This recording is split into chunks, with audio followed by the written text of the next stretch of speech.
Aujourd'hui, on va voir la troisième semaine du développement embryonnaire. Comme objectif de ce cours-là, c'est définir la gastrulation, expliquer le mécanisme de cette gastrulation, identifier l'origine du mésoblaste intra-embryonnaire et décrire les modifications observées au niveau du corps maternel. Comme introduction, principal événement survenu au cours de la troisième semaine de développement embryonnaire, c'est la gastrulation. C'est quoi la gastrulation? C'est la mise en place d'un troisième feuillet embryonnaire qu'on appellera le mésoblaste. Donc, on aura un disque embryonnaire qui sera tridermique. On aura aussi la mise en place de certaines ébauches d'organes, comme le cœur par exemple, et des phénomènes apparents qui vont apparaître et disparaître après, comme la ligne primitive, le nœud de Hensen et le prolongement céphalique. Donc, la troisième semaine de développement embryonnaire, le phénomène le plus important, c'est la gastrulation. C'est quoi? C'est la mise en place d'un troisième feuillet embryonnaire qu'on appellera le mésoblaste. Donc, le résultat, c'est un disque embryonnaire tridermique. Donc, vers la fin de la deuxième semaine, on avait un disque embryonnaire qui est didermique. Ça veut dire qu'il est fait de deux feuillets, l'ectoblaste et l'entoblaste, qui forment un disque embryonnaire didermique. Ici, on aura la cavité amniotique, comme rappel. Ici, c'est le cytocèle secondaire. Ici, c'est l'amnioblaste. Ici, c'est le pédicule de fixation, la lame choriale, somatopleure extra-embryonnaire, splanchnopleure extra-embryonnaire, le cellum externe, reliquat de l'isotocèle primaire. Ici, c'est le cytotrophoblast qui va former des villosités et on aura le syncytiotrophoblast avec des lacunes qui vont se communiquer avec les capillaires sanguins de l'endomètre pour former la circulation utéro-lacunaire au sein de l'endomètre de la femme. Donc, vers le 6e jour, on aura cet aspect tridimensionnel d'un embryon humain. Le 16e jour après l'excision du toit de la cavité amniotique et le plancher de l'cytocèle secondaire, on aura ces phénomènes apparents, le prolongement céphalique, le nœud de Hensen, la ligne primitive, le nœud de Hensen et le prolongement céphalique.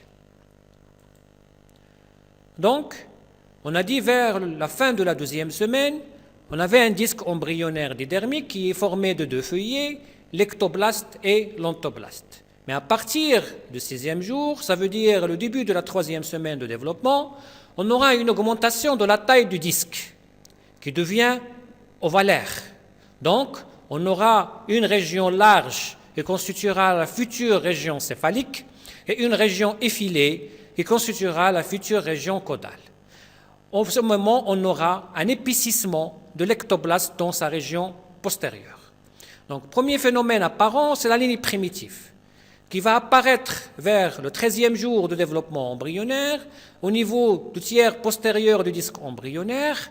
Sa ligne primitive est le résultat d'une multiplication, puis la migration de cellules épiblastiques, qui vont se progresser jusqu'à le 2/3 de l'axe longitudinal de l'embryon, et vont être creusées par un sillon central et cette ligne-là va disparaître au cours de la 4e semaine de développement embryonnaire.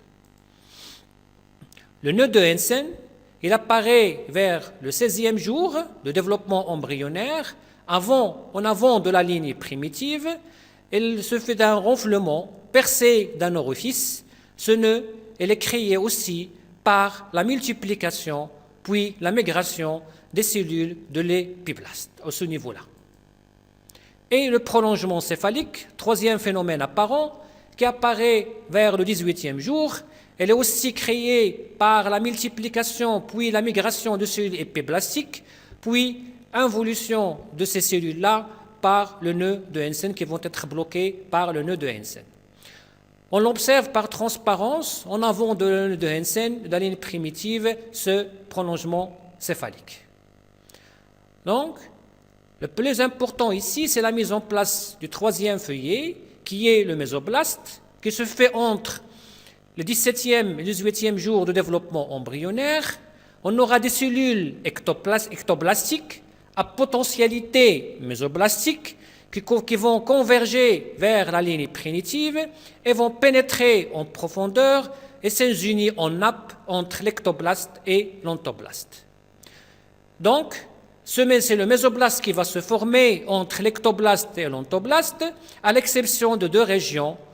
Une dans la région céphalique, c'est la membrane pharyngienne, première ébauche de la bouche, et l'autre au niveau de la région caudale, c'est la membrane cloacale, première ébauche de l'anus. Donc, ce schéma-là qui explique cette gastrulation, la mise en place de troisième feuillet embryonnaire entre le 17e et 18e jour, on aura des cellules ectoblastiques à potentiel mésoblastique qui vont pénétrer et s'unir entre l'ectoblaste et l'ontoblaste et migrer tout le long du feuillet, à l'exception de la région caudale et la région céphalique, formant le mésoblaste intra-embryonnaire. Voilà, on aura l'incurvation de cellules ectoblastiques avec un potentiel mésoblastique qui vont pénétrer entre l'ectoblaste et l'ontoblaste pour former les mésoblastes et vont migrer tout le long du disque embryonnaire, sauf au niveau de cette région-là, qui est la région céphalique pharyngienne, et cette région-là caudale au niveau de la membrane cloacale. Voilà, tout ce qui est flèche en rouge qui montre cette migration des cellules et cette prolifération et migration des cellules ectoplastiques à potentiel mésoblastique au niveau de la ligne primitive et nœud de Hansen, qui vont s'unir entre l'octoblaste et l'ontoblaste et vont migrer pour former le mésoblaste intra-embryonnaire. Donc, on aura la légende de ce schéma. Le 1, c'est la ligne primitive qui est ici. 2, c'est l'orifice de le nœud de Hansen. 3, c'est la limite de nœud de Hansen. 4, c'est la membrane pharyngée. Ici, c'est la future région céphalique. 8, c'est l'amnioblaste, c'est le toit, c'est la qui place après l'excision du toit. Ici, c'est le somatopleur extra-embryonnaire. Le 9, c'est la membrane cloacale. Et le 8 ici, qui est l'ontoblaste, qui est en jaune. Ça, c'est ce qui est mésoblaste intra-embryonnaire en dehors de la région axiale. Qu'est-ce qui va se passer pour la région axiale qui va former le mésoblaste axial? On aura d'abord stade du canal cordal qui va se former du 16e au 19e jour, vont former un canal transitoire faisant communiquer la cavité amniotique dans sa partie caudale avec la vésicule vitéline secondaire ou les cytocèles secondaires dans sa région crânienne. Puis, vers le 20e jour, c'est le stade du plaque cordal. Donc, ce canal fusionne avec l'ontoblaste. Il reste cependant un reliquat du canal qu'on appellera le canal neurentérique ou le canal de l'ubercule. Voilà. Après la fermeture, on aura ce mésoblaste axial qui va d'abord au stade du canal communiquant entre la cavité amniotique et le cytocèle secondaire, puis il va former une corde, une plaque qui va se fermer, puis une corde pour former le mésoblaste axial qui va avoir un rôle inducteur pour former au cours de la nourrilation. Ici, c'est le mésoblaste intra-embryonnaire, ici, de paraaxial, intermédiaire et latéral. Ici en bleu, c'est l'ectoblaste. Ici en jaune, c'est l'ontoblaste. Donc, après stade du plaque, on aura la corde. Donc, vers le 21e jour, la plaque remonte sous la forme d'un tube plein. Il va se former un tube. Donc, on a dit, elle a un rôle dans l'induction de neuroectoblastes, l'induction des corps vertébraux et la formation du nucléus pulposus.